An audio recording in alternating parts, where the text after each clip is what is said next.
Well, Charlie, welcome to Grace. Thanks for being here tonight. Thank you. Beautiful church. Honored to be here. Thank you. So we're going to jump right in, and I just want to say that all of the questions I'm asking tonight are my questions.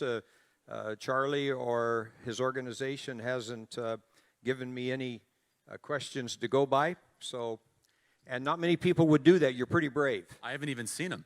That's exactly right. It's so you will be hearing them as when I hear them. So it's extemporaneous. Let's start with some buzzwords. Let's start with the word woke. You told a group of pastors to, quote, exorcise the woke demon from the American church. Yes. So I thought I'd start with something light. Do you like that? That's good. So how do we define woke? One way to define it that I like is call everything racist till you control it, which is a pretty good definition. Also, woke is basically an affront to the natural law. And so that which is woke is against the design of God, against the design of the natural order, against the logos, as John starts. And woke typically can also be summarized as saying ideas so insane you need a doctorate to understand them. Ideas that when a plumber or electrician hears them, who actually has to work in the natural world and the real world, they think that they're completely outrageous. For example, woke would be believing in black-only dormitories or that men can give birth. This idea of woke, by the way, the idea that men give birth is now in our military and in our government. It's everywhere. And the ideas of the woke come from postmodernism and post-structuralism, but they're actually deeper than that, which is exactly why what we are doing at TPUSA Faith, I think, is so important. This is the same exact spiritual struggle that we see laid out in the first 11 books of Genesis, the foundation of our existence. This is how Satan plots and plans and deceives, and he has launched a virus, literally, not the Fauci virus, the woke mind virus, to destroy the greatest nation ever to exist in the history of the world. Wokeism manifests itself in the religion of tolerance, in the religion of the cult of anti-racism, in the religion of earth worship, all of which are completely against Christianity, which built Western civilization, the greatest project in self-government in human history. And so, yes, it is morally incumbent on every pastor in America to exorcise, to excommunicate is actually the term I like even better, the demons of the woke. Evil should not be tolerated in the American church.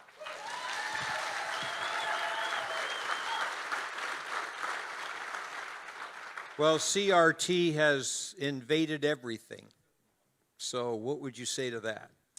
Yeah, I mean, it's widespread, it's institutionalized. The tumor has metastasized, and it's happened because good people have allowed evil to spread. And we've allowed the cult of anti-racism to take over our schools. Now, you might say, well, Charlie, I didn't allow it. Okay, but I mean more generally. I believe that the only way to stop evil is to stop evil, that it will not stop on its own momentum or its own volition. It's going to require good people with courage and boldness to stand up against what seems to be an overwhelming force and to say stop. And so that's why I say, one of the fake religions that is replacing Christianity in America is the religion of tolerance. I do not believe tolerance to be a Christian value. I don't. This is a fake teaching. I believe you can have compassion, you can have love. I will not tolerate young people having their breasts removed and call it gender-affirming care. That is evil. I have no tolerance for evil, and you shouldn't either.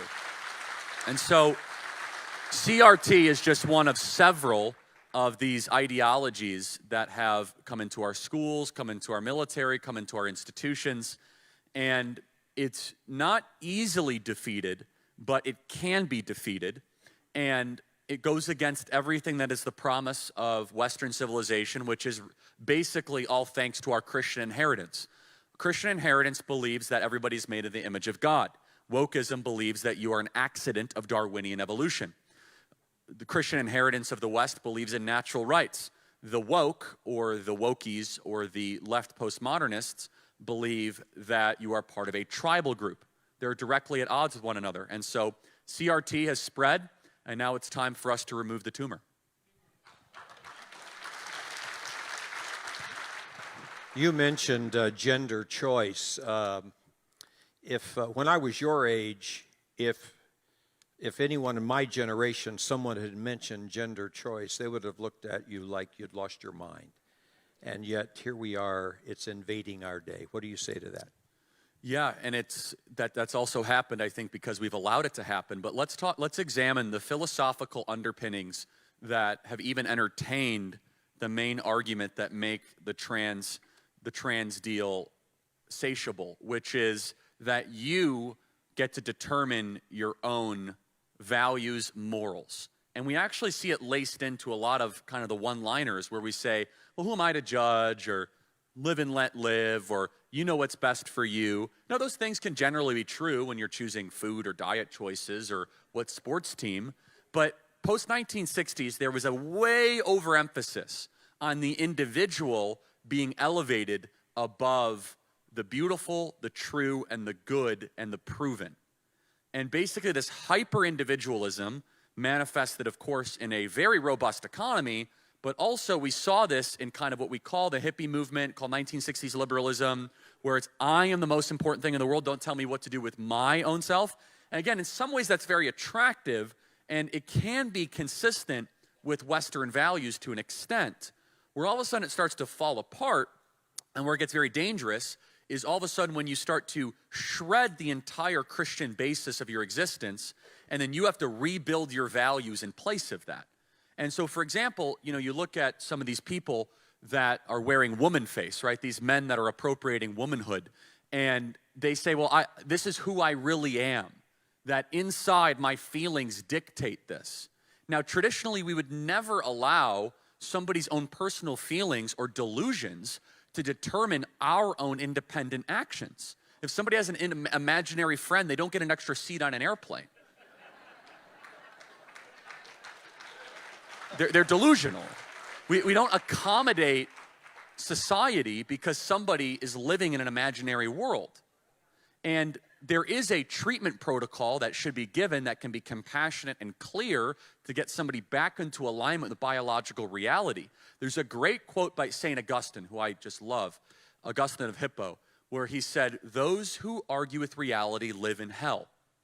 And the entire trans movement is about reality doesn't define me. I get to determine my own reality.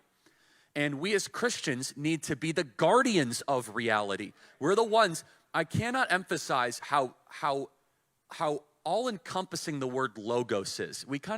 It's interpreted as the Word. In John 1, in the beginning was the Word, and the Word was God, and the Word became flesh. But it really is logos. It means cosmological order. It means purpose to existence. It means that you are not here by mistake. It means that there's a natural law, that there's a harmony, that you are not God. The Greeks pondered over this word. It actually came from Ephesus. The first time that word was ever uttered was by a Greek philosopher who said, there is a logos, there is a harmony, there is something bigger than you. And then, in the epistle of John, John says, not only is there a logos, but the logos came to be a human being to save you from your own broken nature. Like, whoa, that's massive. That the harmony of the cosmos, the divine, the beautiful, the once distant God came into the broken fleshly form. That's a concept that even human brains can't totally comprehend. And that's why one of the reasons why Christianity is true. But yeah, look, you have to be honest. So how do we win back the culture war? Well, I think we're in the actual institution that the left has not completely taken over that can win this thing back. If the American church stood boldly and courageously, we retake the lead in the culture war. And if we're honest with ourselves, most American churches, most, not all, you go to a great church here. This is a fabulous church, by the way. You guys should really be proud of this church. Most American churches are filled with cowards. They might be nice people.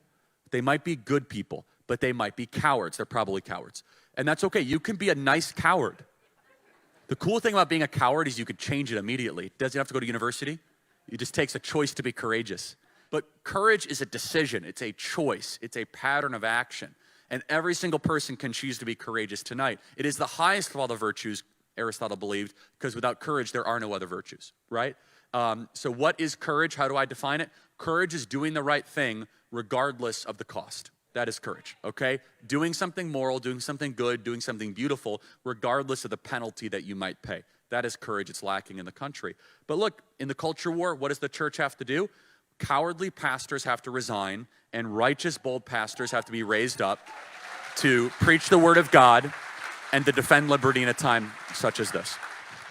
And I'll close with this. I get asked all the time, Charlie, are you pessimistic or are you optimistic? If I were to tell you I was optimistic, you would go home and say, I don't have to do anything because Charlie's optimistic and he thinks we're going to win. If I said I was pessimistic, you would go home and say, I don't have to do anything because Charlie thinks we're going to lose. Many of you here tonight are probably rolling your eyes at times and saying, I've done everything that has been asked of me. I watched Tucker Carlson. I bought the pillow. I've done everything that, by the way, promo code Kirk at mypillow.com, just so we're clear, okay? There's nothing else I have to do.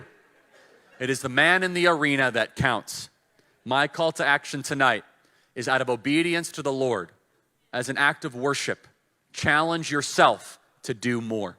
Challenge yourself to fight for this republic, to educate our children, to fight for every inch, to push back against evil. You as a Christian are not allowed to despair. You are not allowed to engage in cynicism. We are a hopeful people because we know the battle is already won. And so let's continue to fight for Jesus, fight for liberty, and fight for the greatest nation ever to exist in the history of the world. God bless you guys. Thank you so much.